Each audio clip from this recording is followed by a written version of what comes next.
Dito na nga mga idol, malapit na magsimula ang karera. Panoorin natin ito mga idol.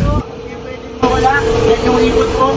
Dalawa lang po ang ating station. At yung station po natin, mga electrician ng umaga.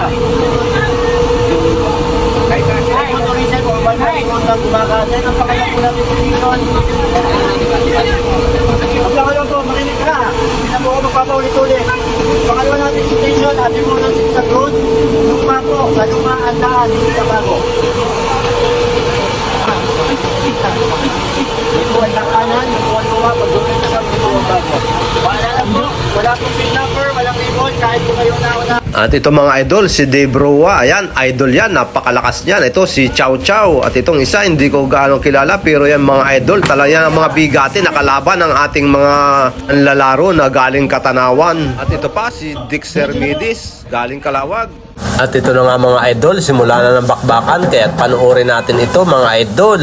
Julius Todtod, Win Reyes, Joseph Regio, Binjos Resurrección, Jan Edsel Pastrana, Sebastian Ulasi, Juban Borquesa, Aaron Rasalan. At ayan mga idol, naiwan na nga tayo dahil kinuha pa natin ang ating service na motor. At ayan, nadaanan nga natin itong dalawang women's category. Ayan, kumuha lang tayo ng motor mga idol. Ang layo na agad ng pinaghabulan natin. Grabe bilis ng takbuhan.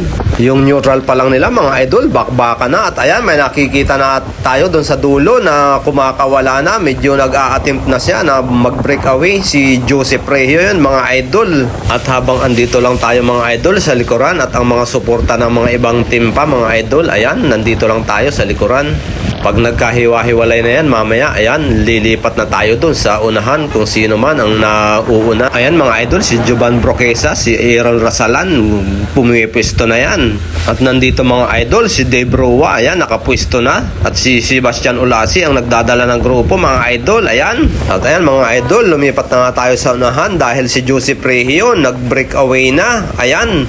Umpisa pa lang, nagtangka na siya agad makawala. At ayan mga idol, medyo malayo-layo na rin. Ayan oh. At mukhang seryoso nga ito mga idol na magdire-diretso dahil tinitingnan niya yung grupo, wala pang sumusunod sa kanya. Ayan mga idol, napakatining ng kanyang sipa. Ayan oh, nakita nyo naman mga idol oh.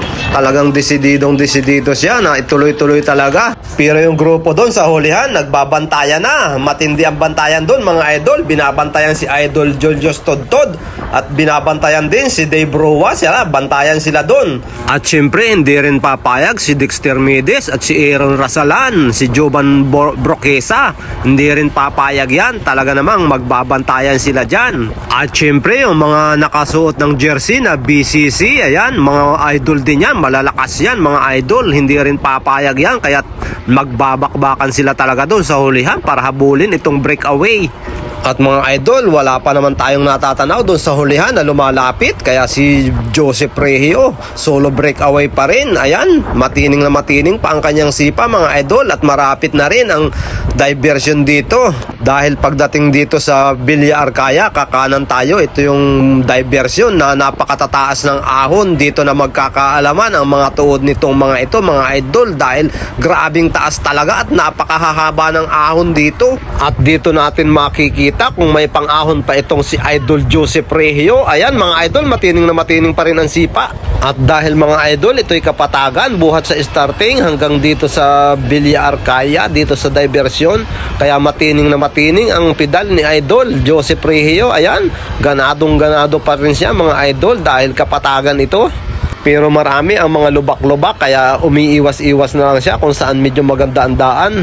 At dahil karira yan mga idol, walang lubak-lubak dyan. Pag karira, talaga namang nagiging pantay pagkabakbaka na.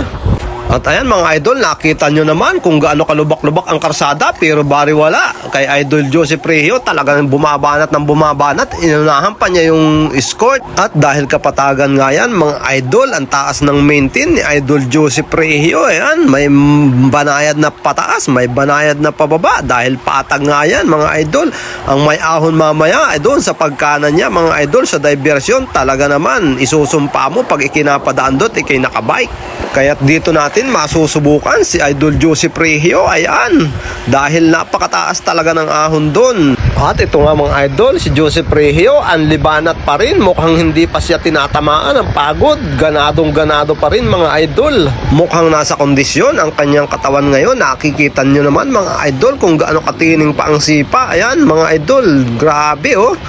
May banayad na paahon, pero ang sipa niya madiin pa mga idol. Ayan oh. At kitang-kita nyo naman na bilog pa ang kanyang sipa mga idol. Ayan oh, kung ito'y may nakasama lang na sa breakaway, may sumunod lang na isa, hindi na sila abutin ng grupo dahil makaka-recover siya pag mayroon siyang kapalitan. At ayan mga idol, dahil nakatanaw siya ng banayad na pababa, ayan, biniluhan niya mga idol para makarecover siya.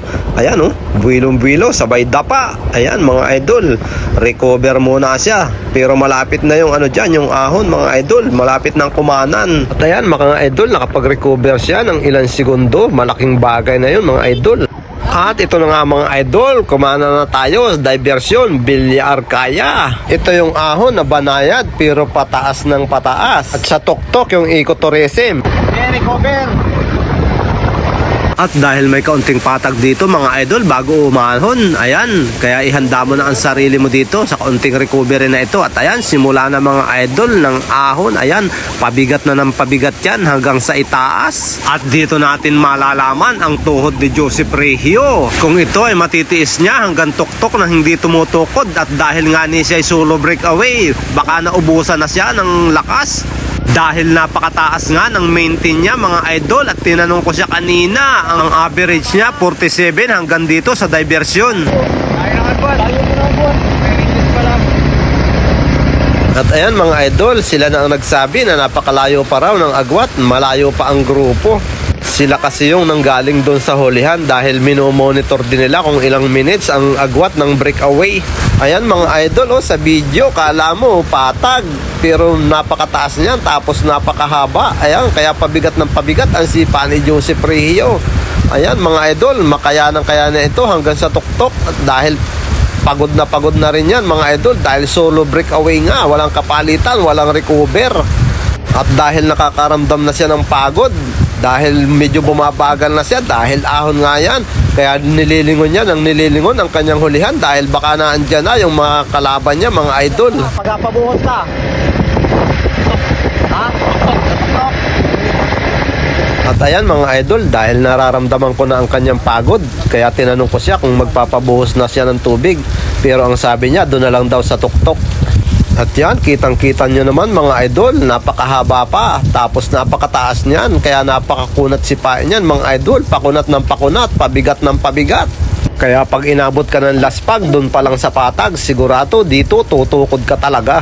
At ayan mga idol, dahil malapit na ang tuktok, pero pataas ng pataas yan mga idol, ayan, makikita nyo naman talagang tagilid siya mga idol, ito yung tinatawag na patagilid. Ayan tingnan nyo mga idol, talagang tagilid na halos yan. Pero pag sa video, sasabihin nyo, ang baba lang yan. Pero pag ikaw nandito sa tuktok at tinignan mo ang ibaba, wow! Grabe, ang taas pala nun. Kinaya ko yung ahunin. Ayan mga idol, nakita natin sa sipa ni Joseph Regio, matining pa rin, kayang-kaya pa rin. At ayan mga idol, nakita natin, kala natin tuktok na yon. Hindi pa yon tuktok, patikim pa lang yan mga idol. Ayan grabing taas talaga. At ayan, ang bigat na ng sipa ni Joseph Regio. Ayan, kala mo tuktok na yan. Ingat ka doon sa may pakanan ha. Ang laki ng butas doon. Oo. Mauna kami dyan sa may may kabutan sa pababa. Ayan mga idol, nakita nyo sa ibaba. Yan, mababa yan, pero nakadalawang liko na yan mga idol, ng ganyang kataas. Ayan nakadalawang liko na yan, kasi 3 liko ito mga idol. Ayan ayan mga idol. At ito na nga mga idol, pangatlong liko. Ayan, binuhusan ko na ng tubig dahil ayan, tuktok na yan, ang pangatlong liko. Tuktok na yan, makikita na talaga ang ang dulo ng bundok na ito. At ayan, nakikita na natin mga idol, ayan ang mga nagbabantay. Diyan kukuha ng ribbon si Joseph Regio. Ayan, ito yung first checkpoint na kinukuha ng ribbon, na sa katunayang dito ka dumaan. At ayan, malakas na malakas pa rin si Joseph Regio na maintain niya yung kanyang lakas. At dahil hindi siya tiwala, lingon pa rin ang lingon dahil mabagal nga siya, mas mabilis yung nasa patag na nagtutulungan. Rebon. Wala rin yung yung ribbon ko, baka mawala. At ayan mga idol, pinaalalahanan tayo ng staff ng may palaro na ingatan yung ribbon dahil hindi kikilalanin na ikaw ang nanalo pag nawala yan. At baka mawala yung ribbon ha. Baka malaglag yung ribbon. Itali mo ng maayos.